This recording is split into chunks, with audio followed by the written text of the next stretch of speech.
होइन 24 घण्टा मोबाइलमा झुन्डेपछि मुखमा मार चाहिँ कसले हारिदिन्छ डोको र नाम यहाँ छ घाँस काट्न हिँड्ने अर्काको लोग्ने स्वास्नी झगडा गरेको भिडियो पनि के साह्रो मन पराएको नेपालीहरूले हेर त बुढी 60,000 भ्यू गएछ मान्छेले यस्तै भिडियो बनाएर युट्युबमा हालेर कति पैसा कमाइसक्यो भन्छन् तिमी चाहिँ त्यही अर्काको लोग्ने स्वास्नी झगडा गरेको भिडियो हेर्दै बस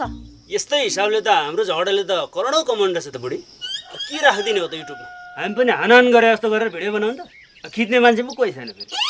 खिच्न त म खिचिहाल्छु नि मैले पनि नयाँ युट्युब च्यानल बनाएको कन्टेन्ट नपाएर तनाल लु खिच्ने चिज चाहिँ दिइहाल्नु त यहाँ छ भिडियो क्यामेराले राम्रो आउँछ लु भाउजू हान्न सुरु गरौँ म खिच्छु हानिहालौँ हान्नु न हान्नु क्यामेरा अन भइसक्यो आइया दाइलाई हान्नु भनेको मलाई पो हान्नु पो त म त्यहाँ घाँस काट्दै गएको फुरुक्क लिन आउने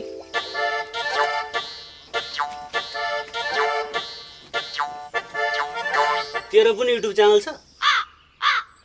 हुनु त अहिले युट्युब च्यानल नहुने को होला र मसँग पनि एउटा कन्टेन्ट छ है तैँले एउटा डाइलेक्ट बोल्नुपर्छ राजेश समाल पारामा के भनेर बोल्ने त खोइ त्यो क्यामेरा हाल्यो